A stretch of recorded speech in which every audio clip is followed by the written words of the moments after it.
In 1990, a young girl from sunny California suddenly vanished without a trace, leaving her parents in agonizing uncertainty for over 2 decades.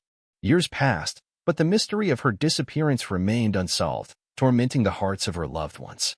However, 22 years later, as the girl's father flipped through the pages of an old high school yearbook, his gaze fell upon something that instantly turned their world upside down, unveiling a completely new, unexpected chapter in this long-standing story.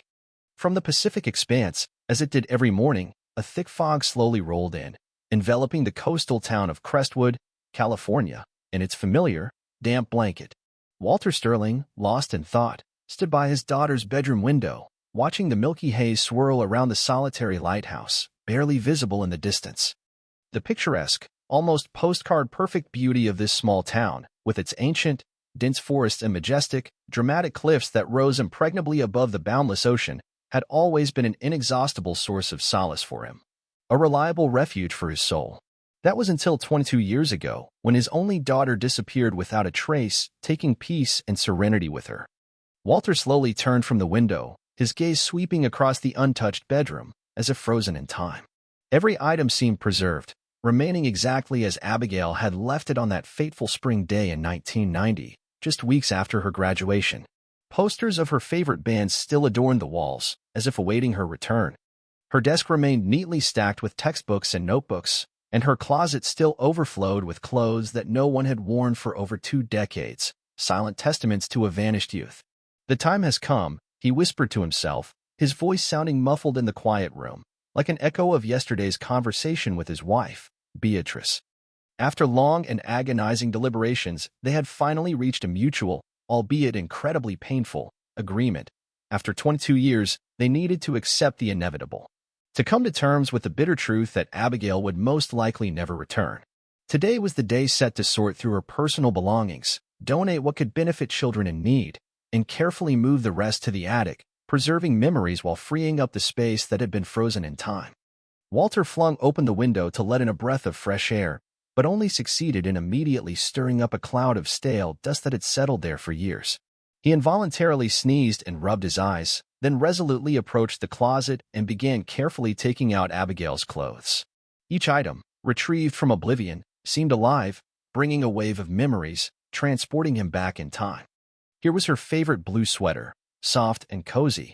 Here was the very dress she wore to prom, and here were her worn-out jeans, adorned with hand-sewn patches, each holding its own little story. He worked methodically and focused, sorting the items into different boxes, one for donations, another for long-term storage, and a third for the most cherished keepsakes. When his hand reached her school supplies, Walter hesitated. These items were not just things. They embodied his daughter's aspirations, her unfulfilled dreams, her future that never came to be. Abigail had been accepted into the prestigious University of California, full of plans to study marine biology, and these books and notebooks were silent witnesses to her ambitions. As he sorted through textbooks and folders, his gaze suddenly fell upon an unfamiliar book, Abigail's high school yearbook. To his surprise, he realized he had never looked through it before. In the agonizing days that followed her disappearance, neither he nor Beatrice could bring themselves to look at Abigail's smiling face captured on those glossy pages, as if trapped in time alongside classmates whose lives had continued as normal. Walter carefully sat on the edge of the bed, as if afraid to disturb the fragile silence, and slowly opened the yearbook. The tangible weight of the book in his hands felt symbolic, as if he held an unexplored chapter of his daughter's life, full of untold stories. He began slowly turning the glossy pages until his gaze stopped on Abigail's graduation portrait. Her smile, so radiant and full of hope, instantly brought the familiar pang of sharp pain to his weary heart. 22 years, he whispered, gently tracing her image on the paper with his fingertip. I need to learn to cherish your image in my heart, freeing myself from this oppressive pain, my dear. His gaze involuntarily shifted to the adjacent photo, where her best friend, Megan Campbell, was pictured next to Abigail.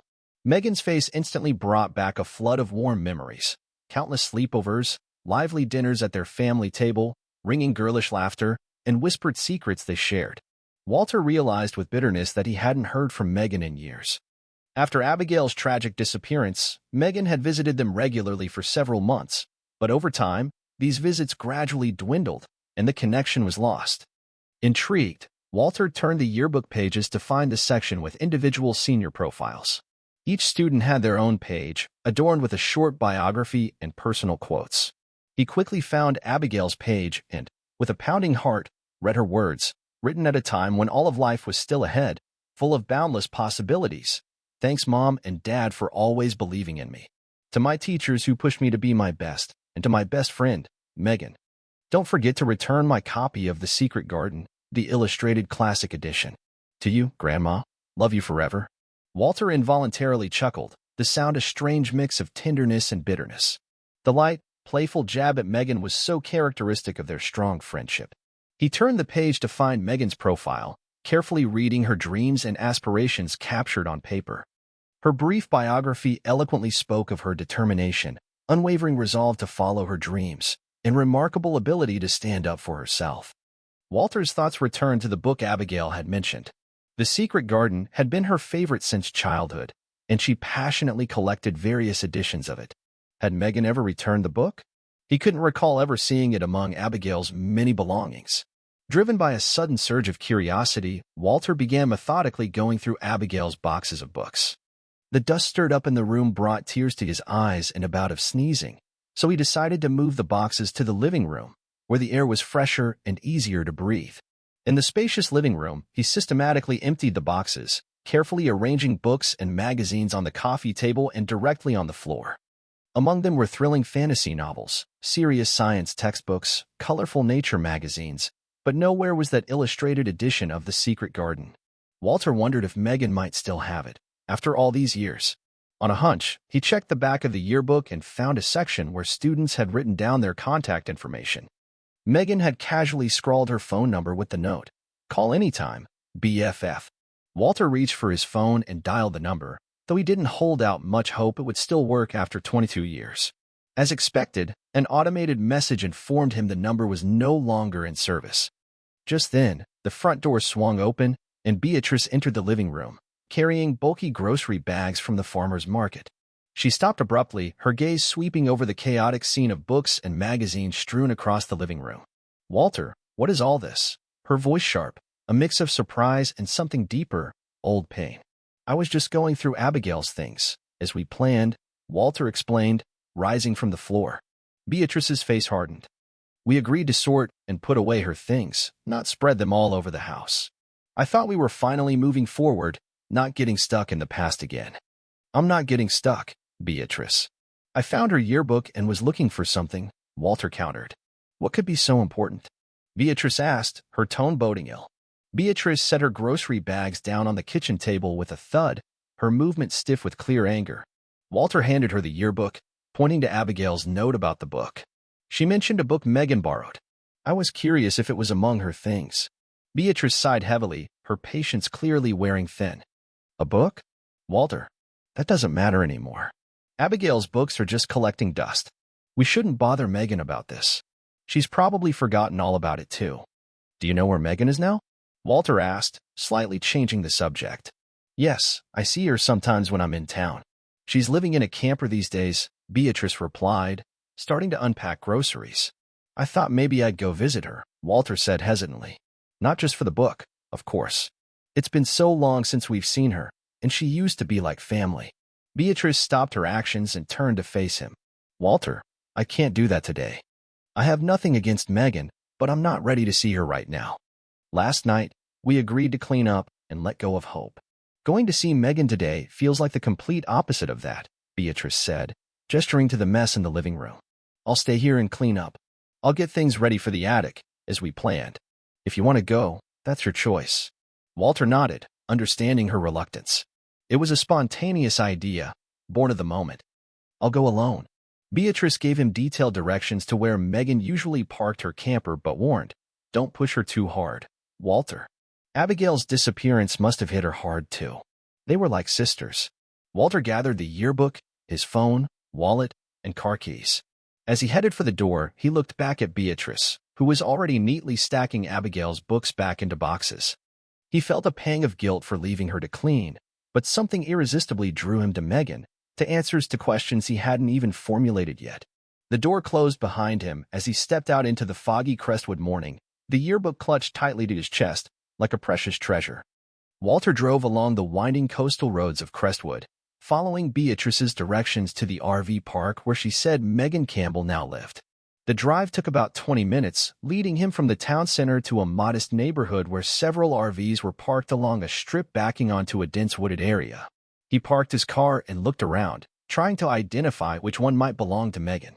There were about a dozen campers of various sizes and conditions.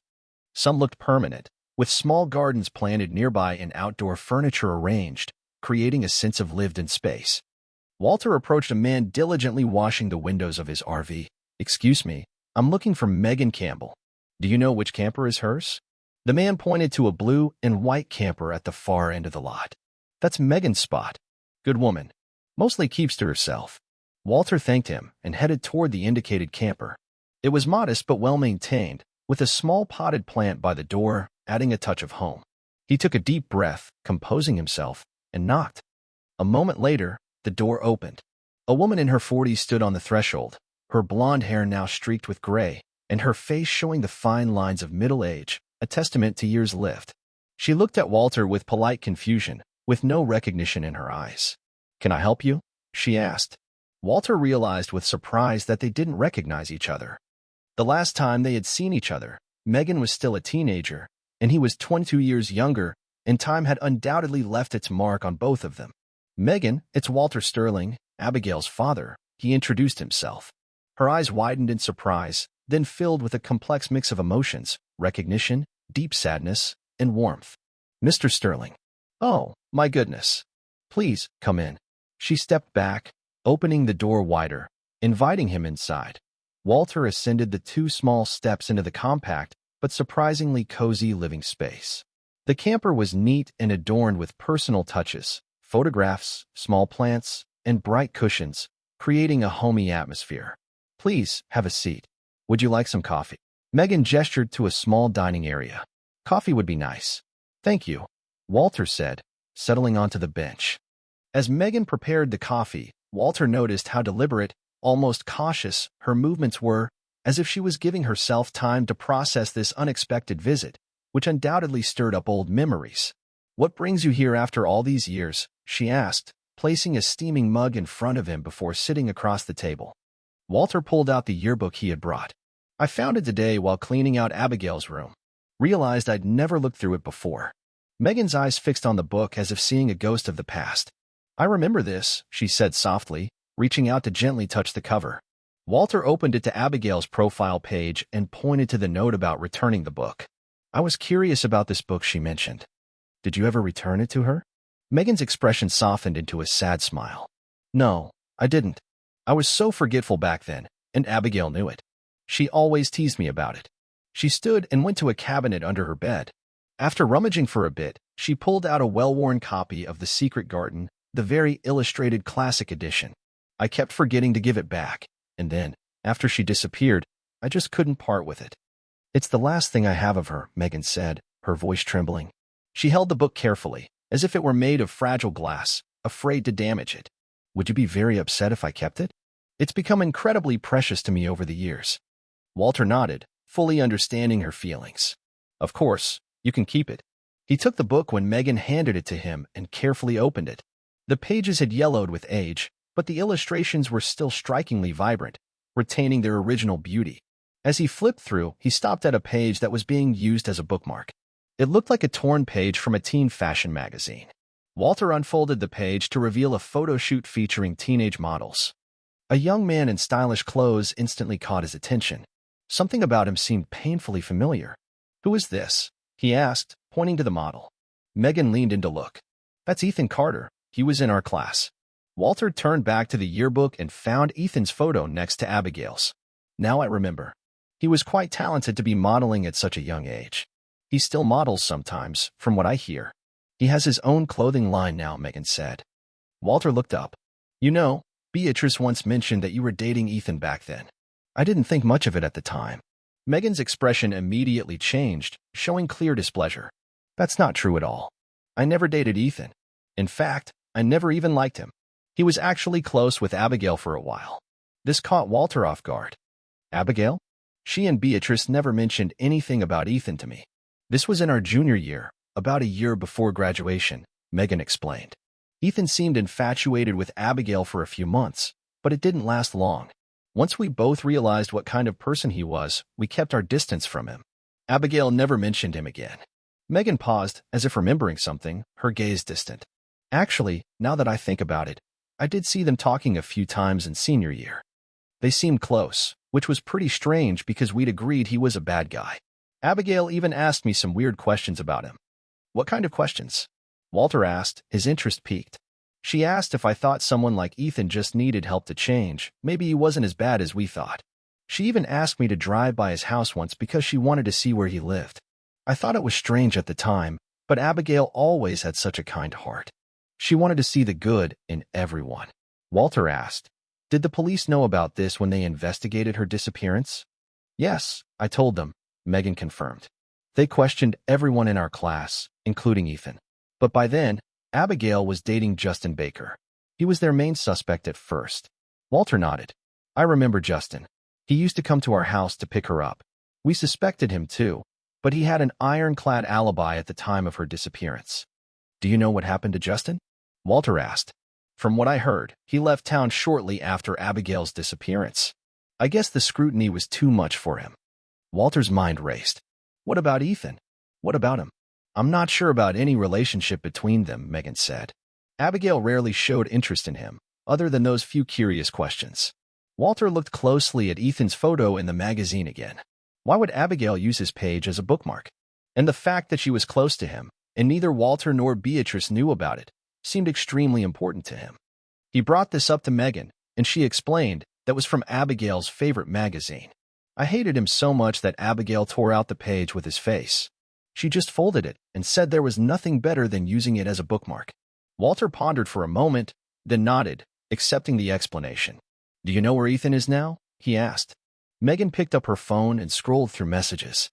"Actually, our high school alumni group just had a reunion last weekend at Ethan's house. I didn't go, but they shared his address in the group chat."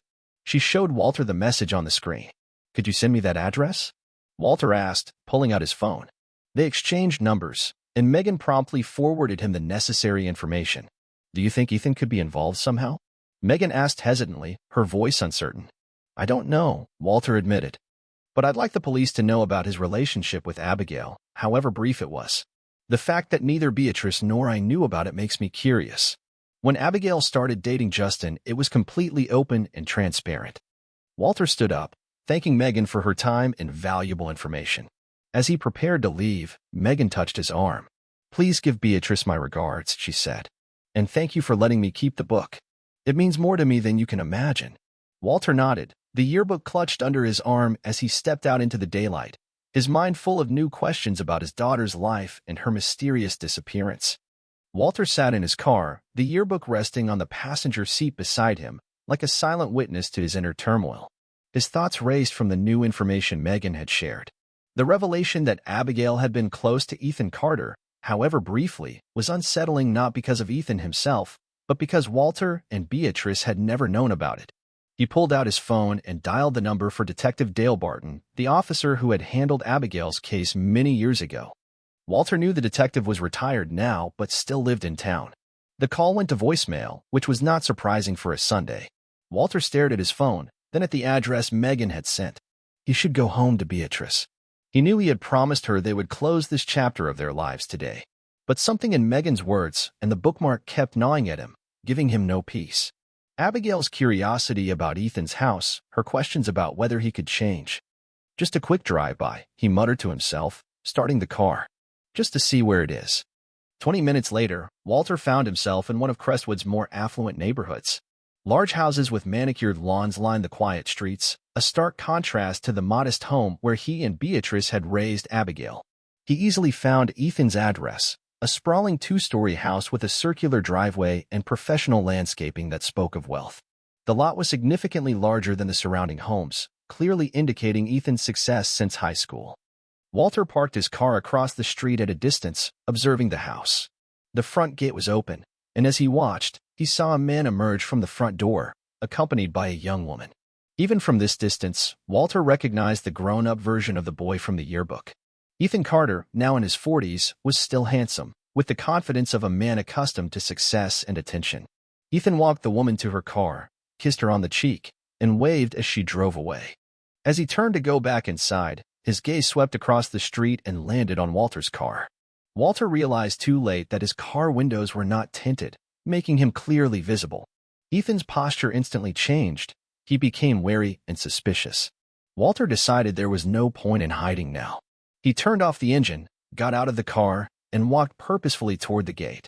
"Good afternoon," Walter called out, trying to sound casual and friendly. "Ethan Carter, isn't it?" Ethan did not return the friendly greeting. His face remained tense. "Who are you, and why are you watching my house?" he demanded, his tone instantly hostile, devoid of any hospitality. "Are you paparazzi?" "A reporter." "I apologize." The torrent of questions and possibilities that had consumed the first years after Abigail's disappearance once again swirled around Walter. He had promised Beatrice that today they would close this chapter, but Ethan's words, his harshness, his almost panicked reaction, gave him no peace.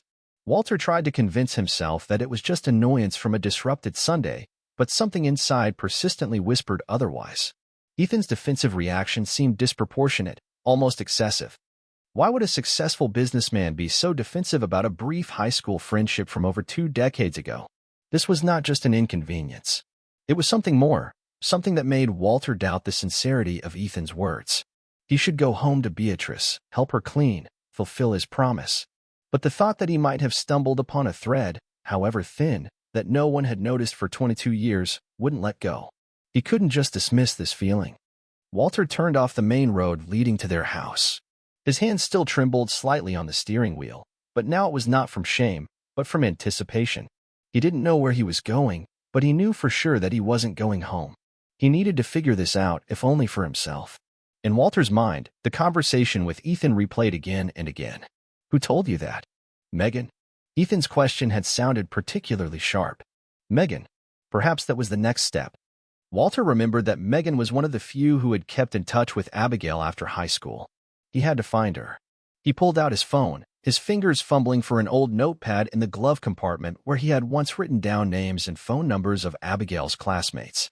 Most of the numbers were outdated, but perhaps there was some trace there. Walter felt a long-forgotten determination ignite within him. He had promised Beatrice, but he had also promised himself and Abigail that he would never stop looking for answers. And now, it seemed, he was closer to them than he had been in 20 years. The silence of the funeral home could not drown out Walter's growing unease. He held the brochures, but his thoughts were far from the memorial service. A chance encounter with Ethan Carter at the hardware store, a shovel, a wooden box, and then, white hyacinths, Abigail's favorite flowers. Coincidence? Or something more? A chill ran down Walter's spine as he, without hesitation, followed Ethan. The path led them to a secluded cottage on the edge of a cliff. Walter, hidden in the shadows of the trees, watched as Ethan emerged with a gallon of water, a shovel, the box, and the hyacinths, heading down a narrow path toward the cliff. A sense of urgency propelled Walter forward. He followed Ethan, trying to remain unnoticed. The path led them to a secluded viewpoint with breathtaking views of the Pacific Ocean. Ethan chose a spot right at the edge of the cliff. He looked around, as if confirming his solitude, then began to dig. The rocky soil resisted, but Ethan worked persistently. After digging a hole about 2 feet deep, he put down the shovel and knelt. Ethan opened the wooden box. Walter couldn't see the contents, but Ethan's expression was thoughtful, almost reverent. His lips moved silently, as if he was reading or reliving memories. He sorted through papers, reading each one carefully. A sudden gust of wind swept across the cliff, and papers from the box scattered. Ethan cursed, quickly closed the box, and rushed to gather the sheets. Having collected them, he placed the wooden box in the hole, topped it with a bouquet of white hyacinths, and then began to fill the hole with earth. Walter, holding his breath, watched every movement. What was in that box? Why was Ethan hiding it so carefully?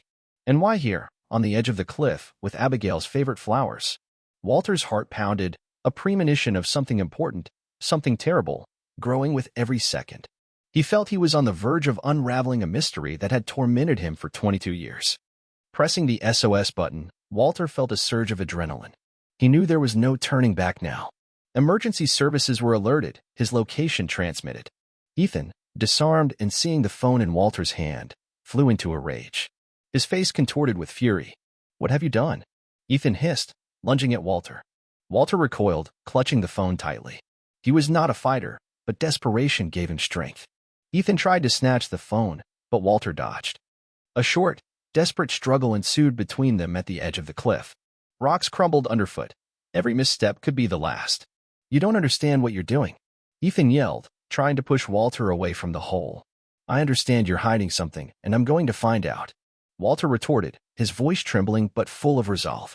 He desperately tried to protect the phone, knowing it was his only chance. Suddenly, in the distance, sirens wailed. Faint at first, then growing louder and clearer. Ethan froze, his eyes wide with panic. He glanced at the cliff where the pistol had disappeared, then at Walter, and finally, at the freshly dug hole. "You'll regret this," Ethan muttered, his voice full of cold fury, but with hints of despair already audible. The sirens were getting closer. Soon, the flashing lights of police cars appeared on the horizon. They were rapidly approaching along the coastal road. Ethan, realizing the futility of his situation, backed away from Walter. He raised his hands as the first patrol car screeched to a halt near the cottage.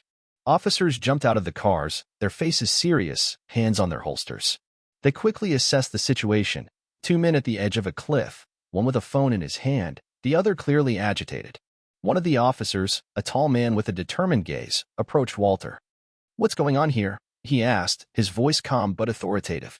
Walter, breathing heavily, pointed to the freshly dug hole. He buried something here. And he said my daughter's name, Abigail Sterling, who disappeared 22 years ago. The officer's gaze shifted to Ethan, then to the hole, where the edge of a wooden box was visible. The tension in the air was almost palpable. The story, it seemed, was just beginning. The lead forensic technician carefully opened the wooden box, and Detective Johnson leaned in to examine its contents. Inside, neatly folded, lay stacks of yellowed letters, several faded photographs, and a small, leather-bound diary. The air around them filled with the scent of old paper and a faint, almost imperceptible aroma that Walter couldn't immediately identify. Detective Johnson put on gloves and carefully picked up the top letter. Her eyes quickly scanned the lines, and her expression grew serious.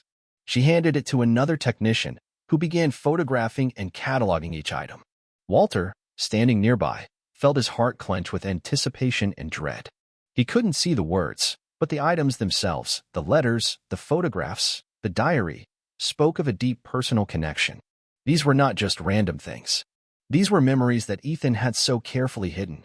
"What's in there?" Walter asked hoarsely, his voice still raspy from the choking. Detective Johnson looked up, her eyes meeting Walter's. "It appears to be Miss Sterling's personal effects, Mr. Sterling. Letters, photographs, and a journal." She pointed to the small book. "By all accounts, this is her diary." Walter felt the world around him sway. Abigail's diary. For 22 years, he had dreamed of finding anything that could shed light on her disappearance.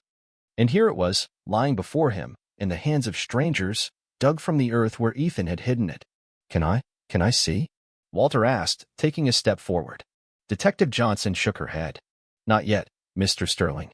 This is now evidence. We must thoroughly document and analyze everything. But rest assured, we will find answers." She turned to the technicians. "Pay special attention to the dates on these documents. And check the journal for any entries concerning Ethan Carter or the circumstances of Miss Sterling's disappearance." Walter stepped back, feeling devastated and yet strangely relieved. He was so close, yet so far. The answers were here, in this box, but he couldn't get them immediately. However, he knew that now they would be found. The mystery that had hung over his life for 2 decades was finally beginning to unravel. Ethan Carter, his strange behavior, his words, his attempt to hide these things, all of it now took on a sinister meaning. As the last rays of the setting sun painted the sky in crimson hues, the forensic team continued their meticulous work. Every fragment found, every bone extracted from the earth, was confirmation of Walter's worst nightmare. Abigail, his only daughter, was indeed dead. Ethan Carter, a man he barely knew, was not just involved in her disappearance, but, it seemed, was her killer. Walter sat on the ground, his body trembling, but not from cold. It was shock, grief, and a strange, eerie relief. 22 years of uncertainty, 22 years of hoping she would return, that she was alive, that somewhere she was just living her life. Now that hope was shattered, but in its place came a terrible, undeniable truth. Detective Johnson approached him, her face full of sympathy. "Mr. Sterling, we found enough to confirm these are your daughter's remains." Her voice was soft, but the words sounded like a verdict. Walter just nodded, unable to utter a word. The tears he had held back for years finally flowed, burning his cheeks. They were tears of grief, but also tears of understanding. He looked at the place where his daughter had once been, at the earth that had kept her secret for so long. The police had cordoned off the entire area. The forensic team's lights illuminated the crime scene, turning it into a grim tableau in the middle of the night. Ethan Carter, already in handcuffs, sat in a police car, his face impassive, but panic visible in his eyes. An interrogation awaited him, which would undoubtedly reveal all the horrific details. Walter thought of Beatrice. How would he break the news to her?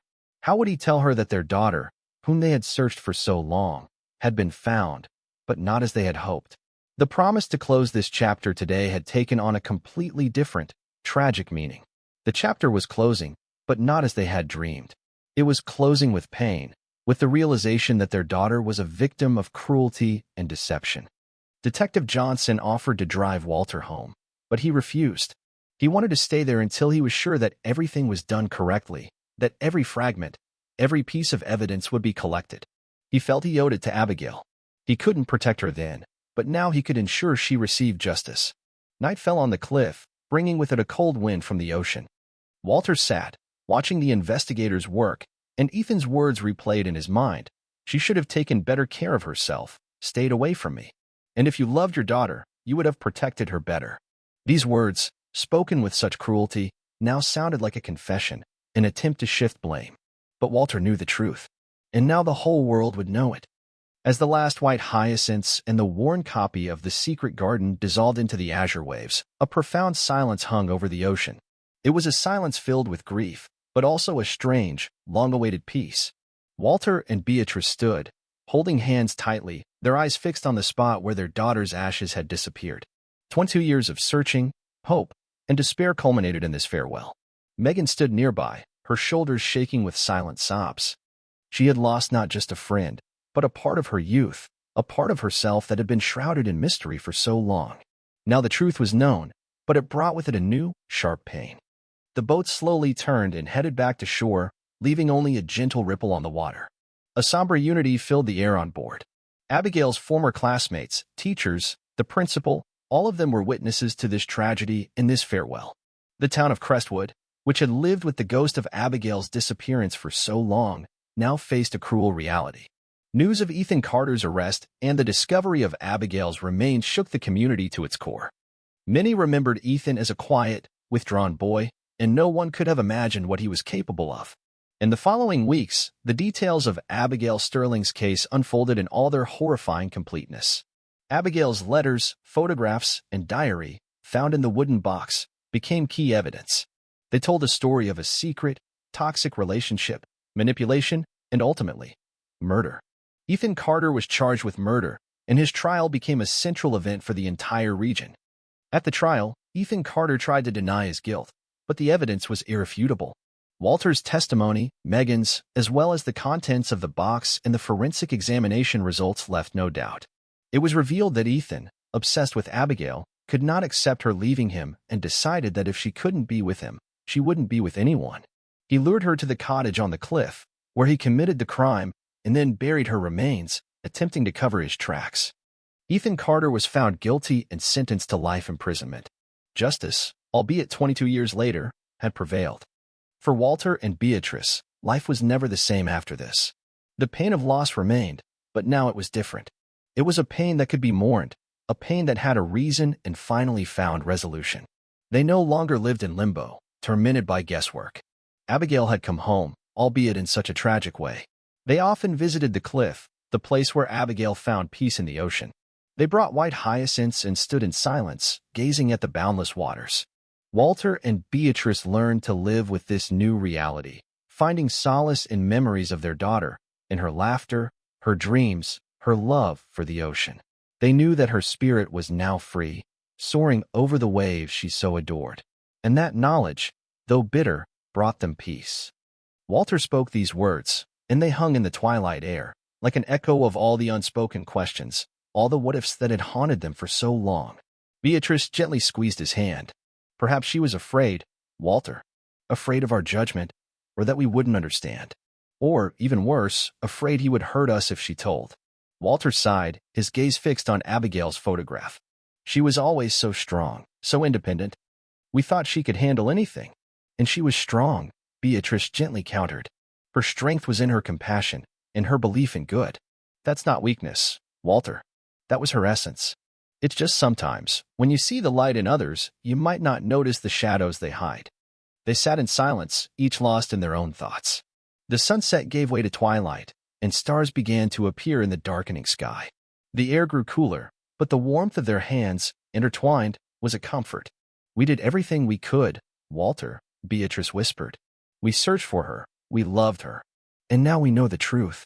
It won't bring her back, but it gives us the chance to truly mourn her, without this terrible uncertainty. Walter nodded. He knew she was right. The burden he had carried for 22 years didn't disappear completely, but it changed. It became the weight of grief, not a tormenting mystery. In the following months, Walter and Beatrice slowly began to rebuild their lives. They continued to visit the cliff, the place where Abigail found peace. They talked about her, remembered her favorite moments, her dreams. They even began to help a local organization that supported families of missing persons, sharing their experience and warning others of the dangers they had so tragically learned. Their home, which had been filled with ghosts of the past for so long, now began to fill with new memories, albeit tinged with sadness. Abigail's photograph on the porch remained there, her laughing face reminding them of the vibrant life she had, and the love that would never fade. They understood that moving forward didn't mean forgetting. It meant carrying their pain, but not letting it consume them. It meant remembering Abigail not as a victim, but as a loving, compassionate girl who believed in the good in people, even if it cost her life. And in that memory, in that love, Abigail Sterling lived forever. And so, under the cover of Crestwood's starry sky, one chapter ended and another began. The mystery of Abigail's disappearance, which had tormented Walter and Beatrice's hearts for 22 years, was solved. Her spirit, now free, soared over the boundless waters she loved so much. For the two of them, the path to healing was just beginning, but now it was illuminated by truth. They would remember Abigail not as missing, but as an eternal part of their lives, as a beacon of compassion and faith that, despite everything, continued to shine. And in that memory, in that love, they found the strength to move forward, together, toward a new dawn. Days turned into weeks, weeks into months, and each new dawn brought not only light but also a thin thread of hope. Walter and Beatrice did not forget the pain. It became a part of their existence, but now it was a pain that could be carried, not a mystery that gnawed from within. They learned to live with the emptiness, filling it not with desperate searches, but with warm memories. Their home, once filled with the ghosts of questions, now breathed tranquility. The photograph of a laughing Abigail on the porch became a symbol not of loss, but of eternal love. They often sat there, watching the sunsets, remembering her dreams, her desire to see good in everyone, her boundless compassion. They talked about her, laughed at her childhood antics, and grieved that she was not destined to fulfill her dreams. Walter and Beatrice found solace in helping others. They became active participants in support groups for families who had experienced the loss of loved ones, sharing their story, their experience, their pain. They knew they could not bring Abigail back, but they could help others find their way to peace. In every act of kindness, in every word of support, in every ray of light they brought into the world, lived the memory of Abigail, a girl who believed in good, even when the world around her was cruel. Sometimes, in the quiet of the night, Walter could still hear her laughter in the sound of the surf, and Beatrice felt her presence in the gentle breeze. Abigail had been found, her story told, and her spirit, free from earthly bonds, remained forever a part of the boundless ocean she loved so much. Their hearts, though wounded, finally found peace, knowing that their daughter, their bright, loving Abigail, was finally home. Time passed, and the wounds, though not fully healed, stopped bleeding. Walter and Beatrice, having endured the unimaginable, became an example of resilience for many. Their story, tragic yet filled with hope, inspired others not to give up in the search for truth and not to lose faith in justice. They continued to live in Crestwood, in the house that was now not just walls, but a repository of priceless memories. Every morning, looking at the ocean, they felt Abigail's presence. She was in the sound of the waves, in the cries of the seagulls, in the smell of the salty air. Her spirit, free and serene, seemed to embrace them, reminding them of an eternal bond that even death could not break. Walter, once consumed by despair, found a new calling. He became a volunteer at a local support center for families whose loved ones had gone missing.